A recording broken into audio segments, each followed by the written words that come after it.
Good evening, Internet, and welcome to the latest Top Shift. As you can see here, I am mining, laser mining of all things, and I'm mining the new mineral tritium. Now, there's a reason for this, is because I'm no longer in the bubble. My fleet carrier is in a pretty close location, and I've parked it very close to this ice ring. And I'm decided to top up the tritium, which is the fuel for the ship, and making some very important discoveries. The first one is that you are going to need a dedicated mining craft to go out with your fleet carrier, if your fleet carrier is going exploring, or even actually within the bubble itself, because in order to fill up the fleet carrier from zero amount of fuel to full in a fuel tank, buying it from a refinery cost 40 million credits. And yeah, the conclusion is that everything about a fleet carrier at the moment is expensive. So what I'm doing is I'm draining this particular asteroid, then I'm going to fly back to the fleet carrier and make a jump. It's my intention to get my fleet carrier out to Koi 3663 before the beta ends. You can see almost finished mining out this asteroid. I have found it difficult to actually find asteroids that have tritium in it. You can see here, and the main problem that I've had is that I thought I'd go deep core mining, when it turns out the best way to do it is laser mining. Oh dear. So you need a really dedicated mining vessel to extract the tritium in every way possible. So at the moment, this my T9 needs to be overhauled, and I'm 1,000 light years away from the bubble at the moment, so that's not going to happen. It's a good job this is a beta, because I'm finding out all the little quirks and issues in order to see how to actually use or support a fleet carrier, because yeah. So at the moment, I'll be flying back in just a second after managing to get all of 5 tons I'll have. Yeah, 5 tons. Right. So in this case, my mistake is that I've only got a class 1 mining laser attached to this ship. You need at least a class 2 or a couple of a class 1 and a class 2 in order to get a decent yield. And also you'll need an awful lot more limpets. I mean, for those of you who are mining in Baran to get all your low temperature diamonds, you'll know the routine. I didn't, but yeah, the best way to get stuff out of there is the laser mining. So, oh, take away the cargo scoop.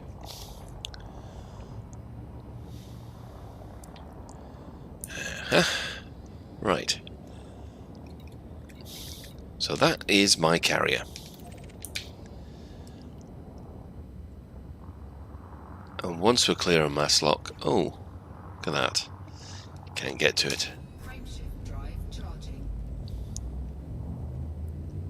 4, 3, 2.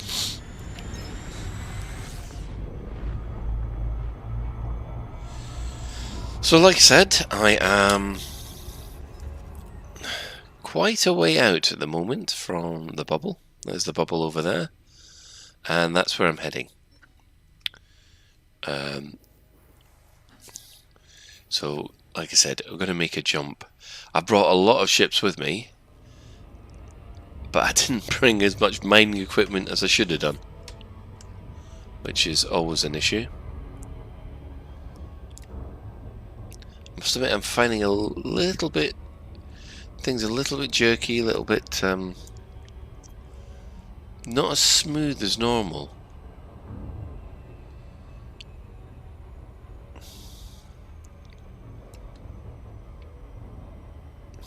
So it's in orbit around this gas giant, which is full of ice rings. Of course, ice rings are where you find the tritium for the fuel.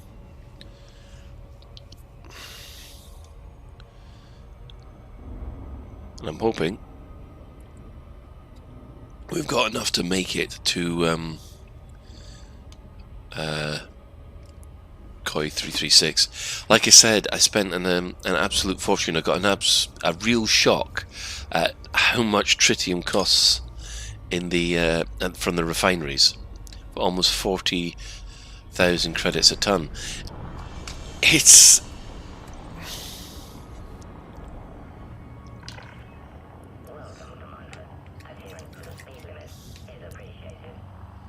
yeah, but I own you. I shouldn't have to worry about my speed limit in my own carrier. Right. So here we are.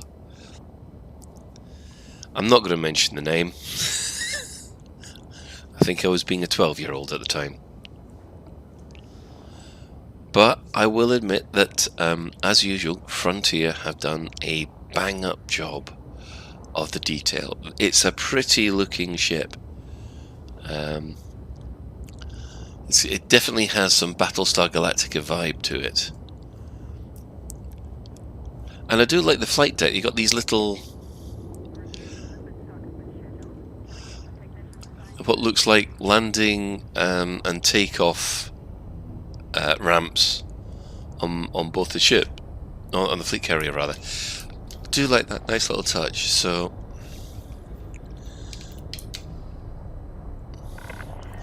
now I think this bit here we're flying by, I think that can be considered the bridge. I'd like to think it is. Now you don't have to approach this way. I'm just doing it to show the thing off. So there's...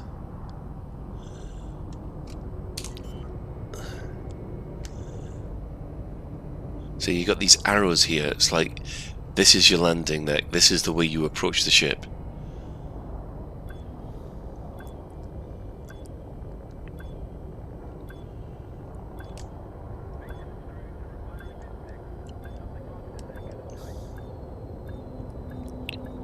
Oh. And as you can see here, they've gone and changed the main menu. So obviously refuel, repair, go into the hangar.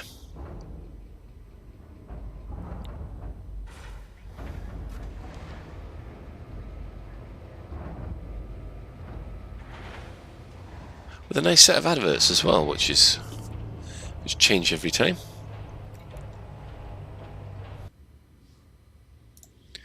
Right, carrier services is where most of the action happens. Now, most people will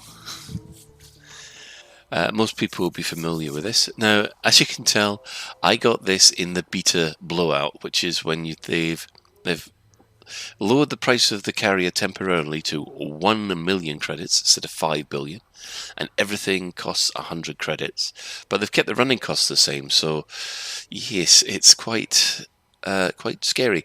Now, I do like what they've done here. When you're docked with the carrier, you get this really nice layout screen, which means you can rotate around the carrier in real time. And you'll be able to see other people dock with your carrier and all the NPCs and things like that. And you can control every function of the carrier itself here. However, if you're away from the carrier, you've got the carrier management button. And this is what you get instead. Which is the same, but without the prettiness. I will point out one thing. If this ship is jumping, and you're in this screen, it means that you'll end up with a soft lock, and basically you'll have to restart the game, because I didn't find a way around it, and I've reported that bug to Frontier, so we'll just have to wait and see whether they'll do anything about it. Let's see, right back to carrier services. So I've got most of the stuff here. The shipyard is only for me personally. Same for the redemption office. But we do have the new universal cartographics, which if you scan that, you'll see that we've got... I can claim all this stuff. Now what's going to happen here is if I claim this in, then I get 75%, universal cartographics get 12.5%, the carrier gets 12.5%, which is useful, because when you go to carrier management and you go down to budget, this is where it kind of gets the... begin to realise how expensive this damn thing is. Now, for this carrier here, my weekly upkeep is going to be 13.5 million. So, and it costs 500,000 to do 5 jumps. So it's, wow. So you kind of get you get the response. This is a credit sink. There are uses to it, but you've got to be prepared to lose a lot of money to use it. There are possibilities that you could do it with bulk trading, and also take this out to a certain area, mine the heck out of places, then jump this massive amount of cargo straight back to a station with high demand. That could help. But yeah, I think in most cases fleet carriers, they are a credit sink, and they've been designed really as a credit sink. So we're going to make a jump here. Now they've gone and changed this, because it used to be 1 hour build up, 1 hour cooldown, and they've gone and changed that to 15-minute build up and 5-minute cooldown. But that's not, which I think is better. So we're going to jump the full 500 light years. We've got to try and find, so approximately about here. This is the thing, because you don't really have much help in deciding where you... Right, hang on. I'm sure I saw something there. There. Okay. That's 527. So if we choose something here, 506, just slightly out of range. 489. Sure, I saw one closer. How about there? 506. I'm sure that was the one I had before. 502. Yeah, that'll have to... Oh, a T-star. No, that chances are... This is the thing, you've got to try and guess at what the kind of star that'll have those kind of gas giants with ice rings, and I've found that T-stars don't really have them. M-class stars normally do have a better chance.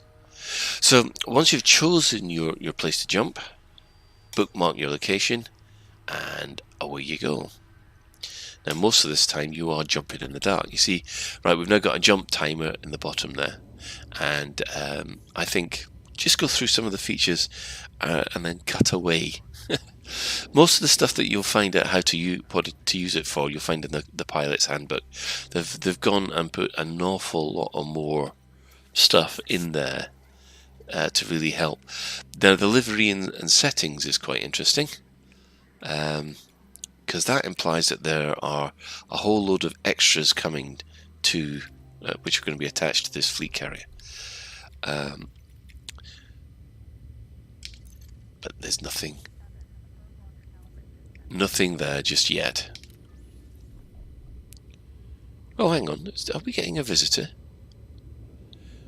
I'm 1,000 light years outside of the bubble, and I'm sure I just saw the landing pad light up. Must admit, I do like the look of that. You can nice panoramic view. Now, the one problem, the one issue that I do have is a surprisingly little one. Is when it jumps, you don't really get to see much, which is a bit of a shame. You can if you're outside externally, but if you're in this external view, you can't see the jump, which is a bit of a shame. So what I've added secure trading, which means that we can smuggle things, so that if people want to sell me dodgy goods, I can use that. Now this is the commodity trading section. Now I set it up so to allow for tritium and what's the other one? Well, that's a new one. Trinkets of Hidden Fortune. I haven't seen that before. Yeah. And where's the rest of it? Oh yeah, down here in minerals we've got low temperature diamonds. So basically, if you come to my carrier, this is what I will pay you if you turn up. Now I can actually modify this. So you can see here, I will buy that. I'm not going to buy it 100% anymore.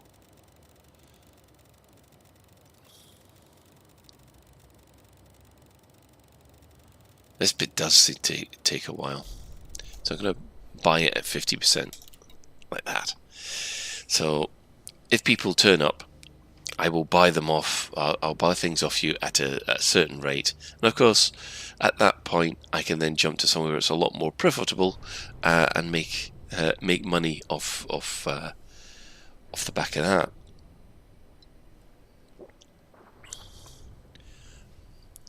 It does mean, for the first time, proper player trading. It doesn't mean you can transfer money to it. Oh, I'll just show you this as well, actually. Because I am the carrier owner, it does also mean I can do this in the inventory, which means is I can take my tritium, and transfer. So basically I take the tritium, pass that to the fleet carrier, hey presto.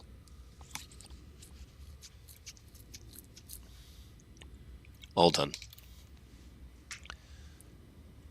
So that's me added extra to the carrier. Now obviously with the carrier services, because I've put some things in, outfitting, I haven't actually added anything to outfitting. I haven't bought things which I really should have done, especially mining. So yeah, when I do this for real, mining is probably going to be the most important thing. I do like the new advanced maintenance screen. I do believe this is going to be coming in for everything across the board, so you do get this nice schematic view. So structural repairs, ship integrity is down, paintwork's awful. Well, I like the paintwork getting a bit scuffed anyway. Internal repairs, external repairs, restocking the hard points, and so on. There's only one problem, and that is there's no there's no crew management. So at this moment in time, I have an active crew member, and with them out of my carrier, I've got no way of activating them. So if you lose your crewman when you're out here, you're kind of stuffed. So yeah, you got the name of the carrier, who it's owned by, operational status normal. Now, if I wanted to, can I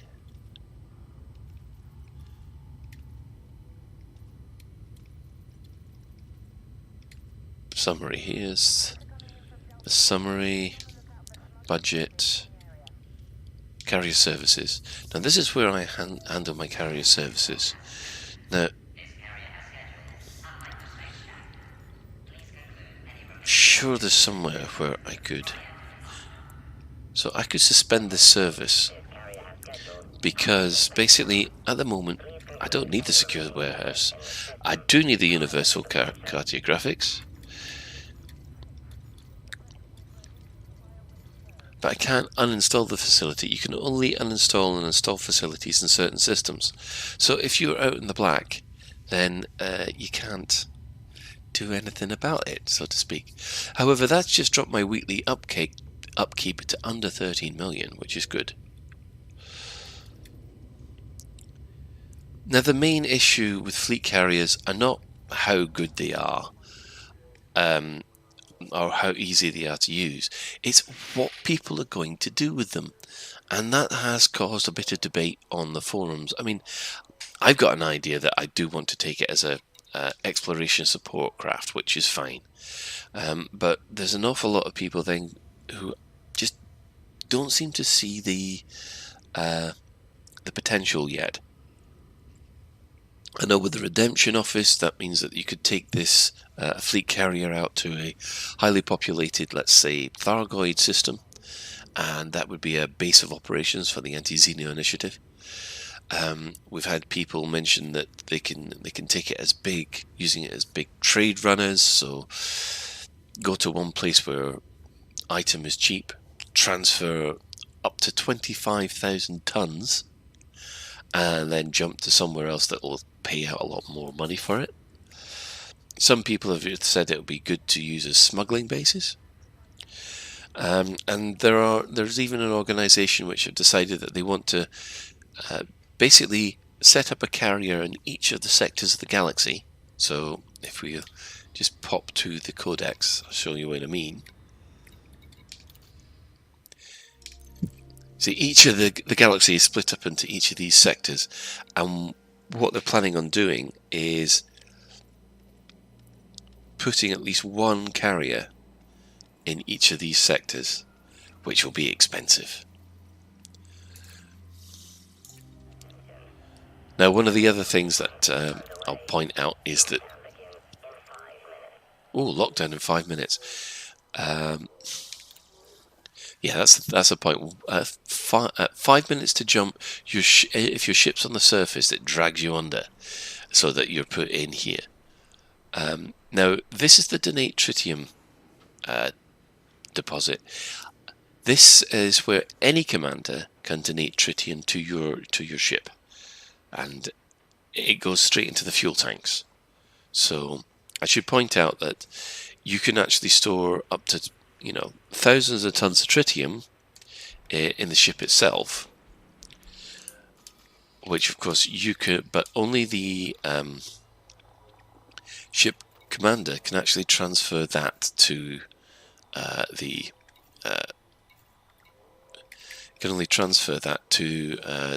fuel tanks, and they do that by actually going through this. So you transfer your tritium from here and then donate it. A lot of people have said that that means it limits you to being with the carrier, and it's not possible. And they'd like the same kind of functionality put in here, so that they don't have to be with the carrier in order to refuel it. It's a good idea, I think, but to tell you the truth, the chances are I probably will be with my carrier quite a lot, so I'm not quite so sure whether or not that will work. Now, obviously, the shipyard, I've only got this so that the shipyard works for myself. They put this in for the Beta 2 to allow, because before you had to buy a shipyard in order to transfer your own ships in, which seemed a bit daft, because how can you have a fleet carrier without your fleet? So I've transferred a whole load of ships over. I would recommend that you have one hardcore dedicated miner vessel, because you're just going to need it. And yeah. Oh, hang on. Crew lounge. I didn't see this. Well, I'm stupid. I take it back. Crew crew lounges right there. How the heck did I miss that?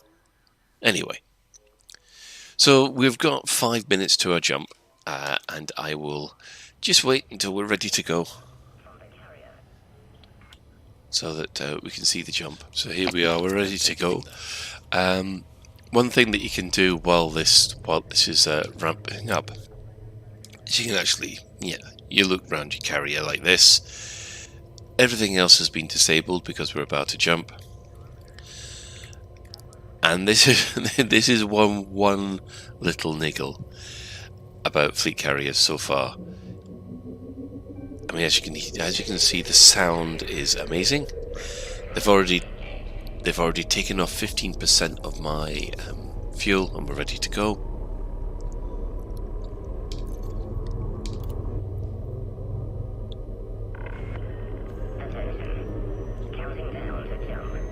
So here we are.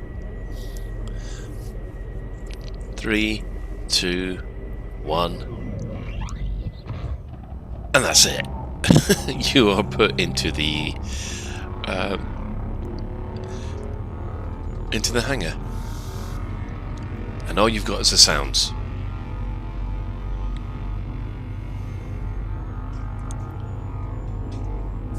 There's no external view whatsoever. You can't even use the external camera, and it's a bit of a shame. I mean, it tells you that you're transferring hyperspace and all the rest of it.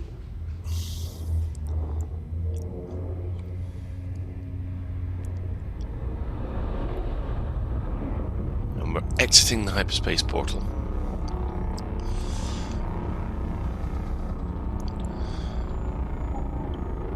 I mean, it's very atmospheric. The sound design, as usual, is top rate.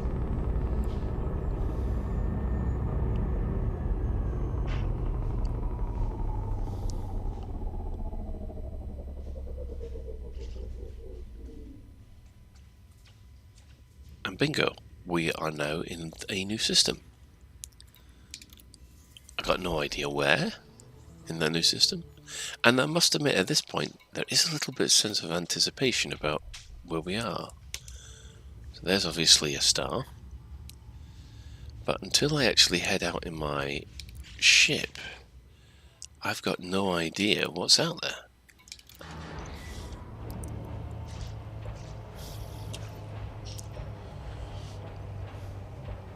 Could be just a single star. It could have anything in here.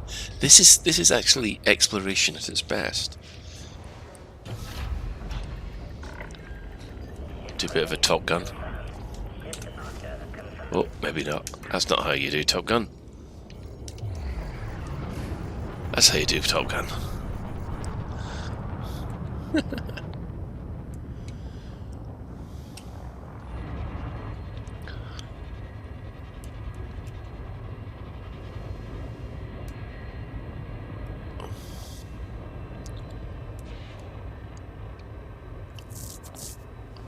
Right. Frameshift drive charging. Let's see what's here. 4, 3, 2,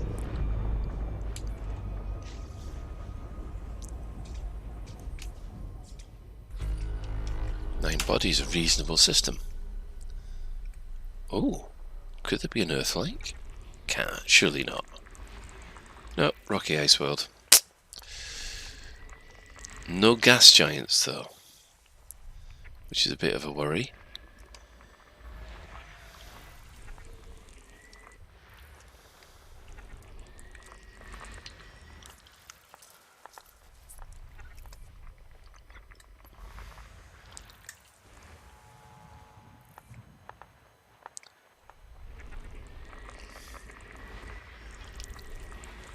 One more somewhere. There we are.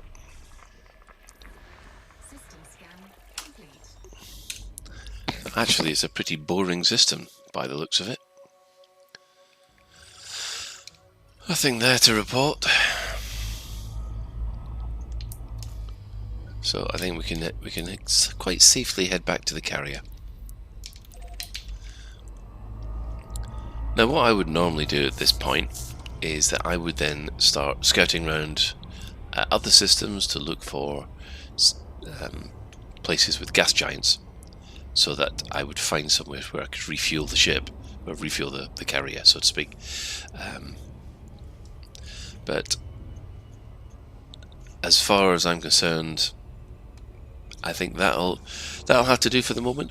In conclusion about fleet carriers, well, will I want one? Well, I think the answer is going to be yes, but it'll be quite a while before I get one.